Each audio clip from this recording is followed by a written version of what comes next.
Next Stop, un viaggio consapevole a bordo della linea 1, da Rialto a San Silvestro. Questo è l'unico tratto del Canal Grande pedonale. Infatti serviva come banchina per le navi che trasportavano le mercanzie più ingombranti. Abbiamo infatti da una parte la riva del Vin e dall'altra, dove si affaccia l'imbarcadero di Rialto, del Carbon, che ospita alcuni edifici pubblici di particolare importanza.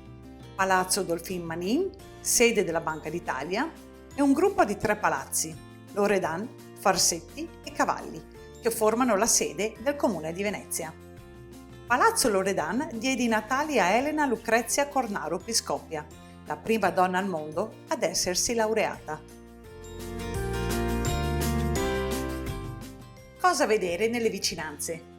Campo San Polo è così importante da aver dato il nome a tutto il sestiere. È infatti il più grande in città. Un'altra zona molto curiosa sono le Carampane, un dedalo di calli alquanto difficili da trovare.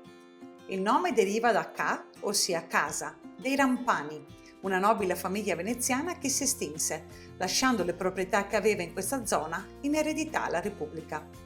Essendo quest'area alquanto remota, ma al contempo vicino a Rialto, dove transitavano commercianti e marinai, si decise di istituirvi una zona a luci rosse. Non perdetevi una visita alla pasticceria Rizzardini, la più antica in città, o alla cantina Domori, aperta nel 1462. Next stop, Sant'Angelo.